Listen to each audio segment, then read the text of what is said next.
everyone, it's Cassie. Welcome back for another Trinity Stamps video. Today we're going to be using the ever-loved Dust Bunnies from Trinity Stamps. This was brought out of the vault, and I can see why, for good reason, because these things are absolutely adorable. So we're going to stamp up almost all the images from there, and then we do have the matching dies to go along with it. I love how the dies can cut out the words too. Super cute. I do love that. The only one it doesn't have for is the many blessings coming, which is a sweet little sentiment. We're also going to be using the Stay Tuned die. This is an adorable retro television, those console TVs that, yes, I am old enough to remember those. And then we're also going to be using the double line checked background that was released back in May of 23, but I love these backgrounds. To save a little time, I did go ahead and stamp out my images using some Blackout ink by Ink on 3 onto some Express It cardstock. I find for me that is some of the best combination for alcohol marker coloring. And so I'm using my Olo markers, and I decided with this I really wanted to go with a different type of color palette. I've done these bunnies up with browns and grays, and I thought let's do a blue violet, which is, I suppose, a step up from some of the grays, you know, because if you use those lighter colors, they just look like a more purplish hue of the gray. And so that's what I decided to do with these little bunnies. And you'll notice that I'm coloring a little differently than I normally do on the insides of those bunnies. Normally I would just go lightest to darkest, but I thought I would try going mid-range to start, just to see how that would blend out. And so I put a little bit of a base just on the edges using my Blue Violet 4.4. I blended that out with the 4.2, and then I'm adding stippling. I just can't help it with these bunnies. I think the stippling makes them seem quite a bit more fluffy for some reason. It gives them the illusion that they're a little bit more curly. And so, yeah, that's my tip for you all. If you want to make your bunnies look a little more fluffy, try stippling. If you're unfamiliar with what stippling is, it's very simple. All you do is take your marker, I suppose whatever medium that you're using, and you want to make little dots. The markers are the easiest for this because you can simply just pounce your marker up and down. You know, if you keep your marker at a 90-degree angle to the paper, you can just pounce your marker up and down and put dots of different sizes. I recommend some big, some small, and you want to be a little bit sparing with the dark ones, but if you go a little heavy, then you can always blend that out using your midtones and your lightest color. So that's kind of what I'm doing. I started stippling with that darkest purple, or blue violet, the 4.5. I brought in the 4.4, and now I'm bringing it out even further using that 4.2. And so it just makes them look so fluffy. And I love them in this blue violet. I want to experiment with some other colors too. I know most of us probably don't have dust bunnies that are this color. Maybe we do in our craft rooms. I'm not sure. If you work with fabric, maybe your dust bunnies are different colors. Who knows?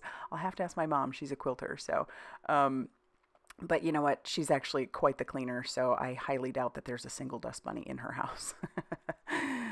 Anyway, yeah, so back to coloring up these cute little bunnies. You'll notice I've also brought in that R5.3.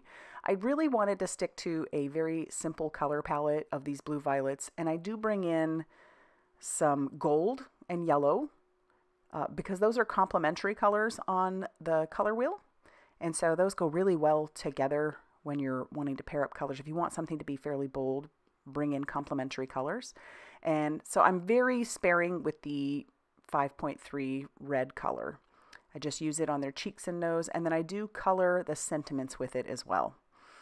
And for my neutral colors, you'll see I bring in some browns and some craft. But otherwise, we are sticking to the bold purples and the yellows, and I feel like that really makes this card pop. So on to our last little bunny, same little process. Colored the edges with that mid-tone, brought in some stippling for our 4.5. And then I will work backwards from there using the 4.4 and then the 4.2 to bring that out even further, just to soften those edges. He's so cute, the little sleeping one. All right, and then we'll color up our little feather dusters. I'm using some yellow orange 2.2. Sorry, that one is not on the screen very well. I think I bring it down a little bit later. And then we have our 2.5, and we even bring in our 2.7 here in a little bit for our handle, and then to just add a little bit more darkness to his beak and his little feet. And we'll do that for both of them. So as you can already see, those two contrasting colors next to each other look good. And you could try that with any of them if you wanted blue and orange, or if you wanted red and green. Of course, that's Christmassy, but maybe you want some little Christmassy dust bunnies. I'm not sure. Maybe that would be fun. Have a little Christmas dust bunnies. There you go. All right, we'll finish him up, and then I'll bring in that red one more time, that red 5.0, and then we'll color the words dust, 5.3. We'll color the words dust and the word achu. Typically, I would add a darker color to the bottom of that just to give it more of an ombre look, but I figured these are small enough. We're just going to stick with the pink the way that it is. Then we need to bring in our matching dies to go along with these cute little bunnies. I put them all over all of it. The only one I don't die cut out is the For You. I only need the word dust. So there they are, so super cute. And now we're going to bring in that double line check background. And the way I like to use these is to just peel off that protector, and then I ink up the stamp the way that it is. And I have a piece of cardstock that measures 4 1/4 by 5.5 inches. This is one of my purples. I'm running out of my purple. And then I'm going to go ahead and just put that right onto the stamp. And I use my fingers. You could put a piece of copy paper over the top and rub it that way so you wouldn't get ink on your fingers, but I am good just like this. We'll clean that up. That did a very good job of stamping. And then just to frame up our piece, I'm going to bring in a blending buddy with that purple, and we're going to just blend it right on the edges of our panel. It just gives it a nice little frame. Then I'm going to add some gold splatter because I just want to. You know I love my splatter, and I feel like that just really makes it pop. And I'm going to set that off to the side to dry while we put together our console TV. So like I said, I am old enough to remember a console TV. We had one in our basement. That thing was so big and heavy. So it's funny when you think about a console TV back then, how once you put it in the room, that's where it was.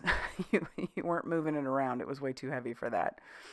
And so as you can see, I used a dark brown for my background. I've used some craft cardstock for the middle of the console, and then I did die cut out quite a few of those little pieces using some gold. If I remember correctly, the one I had in our basement when I was a child had silver, but I really wanted the gold. And I'm using my tidy tray to hold all those pieces. It's a great way to do it. And then I'm just using my liquid glue to adhere everything down. There are some very tiny pieces with this one. And this is where your pickup stick comes in super handy too. I could have differentiated the colors there, but I decided to stick with all gold. And that liquid glue gives you plenty of time to move things around if you need to. You'll see what I'm talking about later. There are 8 tiny little pieces for the buttons. And again, this is where that pickup stick comes in so super handy. And I'm just putting them down.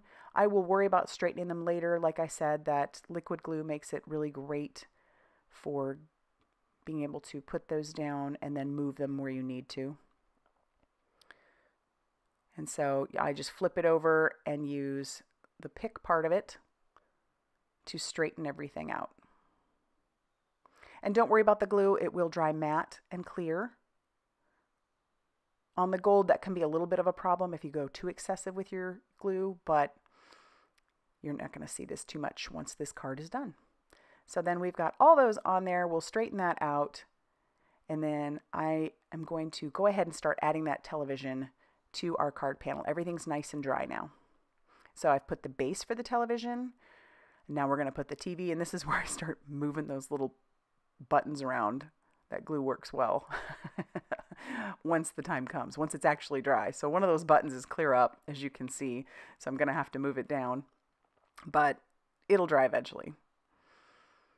And for the middle of the television, I had gone ahead and I die cut the center out of white. I'm going to put the antenna on top as well. My suggestion with the antenna is to put the long antenna pieces down first and then put this piece over the top of that. I didn't do that, and by this point it was a little too late.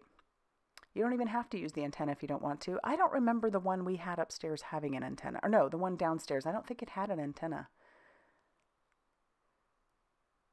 So you wouldn't have to. So here is that centerpiece. I'm just taking what's left on my blender brush of that purple that I had earlier and just adding a nice little frame of that around the white. Clean up my mess, and then I'm going to stamp the words "Dust for You" onto that. If you remember correctly, we had gone ahead and die cut out the word dust, so we will add that after we're done adhering this in. So we'll find that one out, and then we'll just go ahead and glue this right on the top. So cute. And then I'm going to build up my scene. So we're going to make this cute little scene with all these dust bunnies. This just came to me because I was thinking about when I was a child, sometimes my chore was to dust that giant television. I say giant, the screen itself was not very big, but the TV was huge. All those components inside those console televisions, tell you what. So yeah, that was one of my jobs on occasion. So I'll put the little feather duster in his paw, and then we'll put the other one in his little paw.